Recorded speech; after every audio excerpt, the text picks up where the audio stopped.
গোটেই আচলতে আমি বহুত আগৰ পৰা এই কথাবিলাক কৈ আহি আছো সময়ে সময়ে চৰকাৰৰ অলপ গুৰুত্ব কম কাৰণেই এনেকুৱা ধৰণৰ ঘটনাবিলাক সংঘটিত হ'ব পাৰিছে।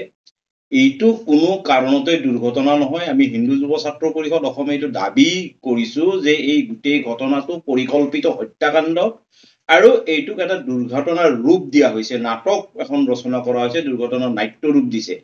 এই যে এনাউতুল যিজন ব্যক্তি এই AUDF-ৰ যুৱ নেতা আৰু AUDF-ৰ বিধায়কৰ বিবাহিত পুত্ৰ, এও এতিয়া এই যে একাংশ মিয়া যুৱকৰ যিটো এই হিন্দু বোৱাৰী আৰু ছোৱালী তেওঁলোকৰ মানে কামনাৰ বলি কৰা, লাভ জেহাদৰ স্বীকাৰ কৰাৰ যিটো ৰেকেট আছে, এই ৰেকেটখনৰ এও বছ, এও গুৰুৰ গুৰু স্থানত তেওঁ বহাৰ দৰে ব্যক্তি।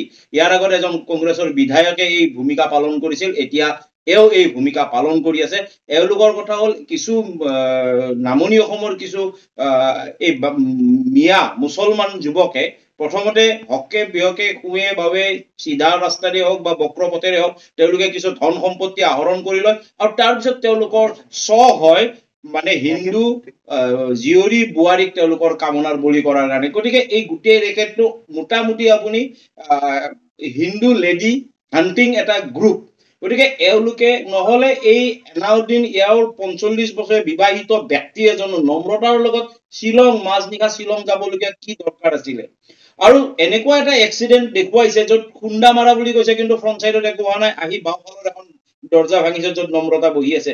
গতিকে এইবিলাক সম্পূৰ্ণ তেওঁলোকৰ নাটকৰ কথা ওলাই পৰিছে আৰু তেওঁলোকে বাৰে বাৰে এই নামনি অসমৰ প্ৰায়বোৰ মুছলমান বিধায়কৰ ধান্দা একদম একেই তেওঁলোকৰ ধান্দা। তেওঁলোকৰ হিন্দু জীয়ৰী বোৱাৰীক তেওঁলোকৰ কামনাৰ বলি কৰাৰ এটা তেওঁলোকৰ স্পৃহা আছে। গতিকে ইয়াৰ বিৰুদ্ধে আমি এই লাভ জেহাদৰ বিৰুদ্ধে আমি খুব সঘনে প্ৰতিবাদ কৰি আমি চৰকাৰক অৱগত কৰি আছো। চৰকাৰে ব্যৱস্থা লোৱা নাই আৰু নোলোৱাৰ ফলত আজি পুনৰবাৰ নম্ৰতাৰ দৰে এগৰাকী উচ্চ শিক্ষিতা ছোৱালীয়ে আজি তেওঁলোকৰ হত্যাৰ বলি হবলগীয়া হ'ল। গতিকে আগলৈ যাতে আৰু কোনো নহয় তাৰ কাৰণে এই ঘটনাই শেষ ঘটনা কৰিব লাগিলে চৰকাৰে কঠোৰভাৱে ইয়াৰ ব্যৱস্থা কৰিব লাগিব, উচ্চ পৰ্যায়ৰ তদন্তৰ ব্যৱস্থা কৰিব লাগিব আৰু দোষীক দৃষ্টান্তমূলক শাস্তি দিব লাগিব, যাতে এনেকুৱা ধৰণৰ ঘটনা কৰিবলৈ কৰা দূৰৰ কথা ভাবিবলৈও তেওঁলোকে সাহস নকৰে।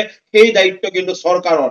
সংবাদ মাধ্যমক আমি ধন্যবাদ জ্ঞাপন কৰিছো, কাৰণ এই ৰেকেটখনে দীৰ্ঘদিন ধৰি এনেকুৱা ঘটনা সংঘটিত কৰি আহিছে, কিন্তু সেইবিলাক পোহৰলৈ অহা নাছিল। এইবাৰ নম্ৰতা কাণ্ডটোৱে সংবাদ মাধ্যমৰ তৎপৰতাৰ কাৰণে এই কথাটো সকলো পোহৰলৈ আহিল আৰু পোহৰলৈ অহাৰ ফলত তেওঁলোকৰ ৰহস্য ওলাই পৰিব। যদিহে উচিত তদন্ত হয় তেতিয়াহ'লে দোষী সাৰি যাব নোৱাৰে। আৰু আমি চৰকাৰক এইটো অনুৰোধ কৰিছো যাতে কোনো ৰাজনৈতিক ক্ষমতা প্ৰয়োগ কৰি কোনো ধনবলেৰে যাতে তেওঁলোকে নিজৰ সুৰক্ষা কবচ সুনিশ্চিত কৰিব নোৱাৰে। এই সুৰক্ষা কবচ যাতে যিকোনো পন্থাৰে হলেও ইয়াক ভেদ কৰি আচল দোষীক উলিয়াই আনি দৃষ্টান্তমূলক শাস্তি দিয়ে, সেই ব্যৱস্থা চৰকাৰে কৰিব লাগিব। যিহেতুকে এতিয়া এটা কেছ, এটা গোচৰ এটা ৰুজু হৈছে বা তদন্তৰ হেৰিত আছে, গতিকে আমি সকলো কথা কৈ দিয়াটো ভাল নহব।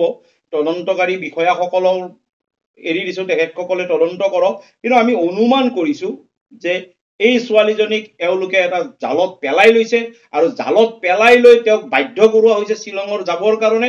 আৰু শ্বিলঙত যোৱাৰ ক্ষেত্ৰতো হয়তো তেওঁ কিবা কাৰণত হয়তো মান্তি হোৱা নাই, তাৰ কাৰণে হাতাহাতি হ'ব পাৰে, মাৰিব পাৰে, বা তেওঁৰ জৰিয়তে বহুত কথা পোহৰলৈ আহিব বুলি তেওঁক মাৰি পেলাব পাৰে।